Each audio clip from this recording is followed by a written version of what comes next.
పరమాత్మకు రూపం లేదు. ఎందుకంటే యద్రూపం తదనష్టం అని చెప్పారు. అంటే ఏది రూపం ఉంటే అది పుట్టి పెరిగి క్షీణించి చివరకు నశించాలి. కానీ పరమాత్మ అజ్జుడు, అంటే పరమాత్మకు జననం లేదు. పరమాత్మ అచ్యుతుడు, అంటే పరమాత్మకు మరణం లేదు. పరమాత్మ అవ్యయుడు, అంటే పరమాత్మకు క్షయం లేదు. అందువల్ల పరమాత్మకు రూపం లేదు. రూపం లేని వాడికి నామం కూడా ఉండదు. మొదట నిశ్శబ్దం, దాని నుండి శబ్దం అంటే ఆకాశం, ఆకాశం నుండి స్పర్శ అంటే వాయువు, వాయువు నుండి రూపం అంటే అగ్ని, అగ్ని నుండి రుచి అంటే నీరు, నీటి నుండి గంధం అంటే భూమి. ఇలా ఈ 5 భూతాల నుండి జగత్తు ఏర్పడింది. ప్రళయం వచ్చినప్పుడు ఇదే తిరిగి లీనమవుతుంది.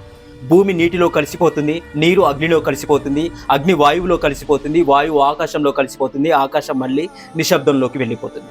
అందువల్ల అవ్యక్త పరమాత్మను అనుభవించడానికి మార్గం మౌనం. నిశ్శబ్దం పరబ్రహ్మ ఉచ్యతే అని వేదం చెబుతుంది.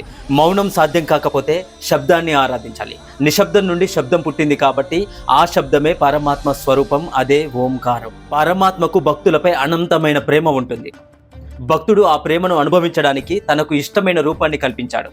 ఆ రూపానికి ఒక నామాన్ని ఇచ్చాడు. అందుకే అవ్యక్తుడైన పరమాత్మ వ్యక్తమైన రూపనామాలతో ఆరాధనకు వచ్చాడు. ఈ జగత్తంతా పరమాత్మ నుండి పుట్టింది. తల్లి గర్భం నుండి బిడ్డ వచ్చినట్లే తల్లికి బిడ్డపై ఉన్న ప్రేమలాగానే పరమాత్మకు కూడా తన సృష్టిపై అపారమైన ప్రేమ కరుణ ఉంటుంది. పరమాత్మ మన కోసం రూపం తీసుకున్నారు. అందుకే పరమాత్మని మౌనంలో ఆరాధించాలి. అది కుదరకపోతే దీపం ద్వారా ఆరాధించాలి. అది కూడా కుదరకపోతే జపం చేయాలి, నామస్మరణ చేయాలి, లేదా నిరంతర భక్తిలో రమించాలి. ఇదే నిజమైన పరమాత్మ ఆరాధన. హరే కృష్ణ. ఓం నమః శివాయ. మీకు ఈ వీడియో నచ్చితే హరే కృష్ణ అని కామెంట్ చేయండి. మరెన్నో వీడియోస్ కోసం మన ఛానల్ని ఇప్పుడే సబ్స్క్రైబ్ చేసుకోండి.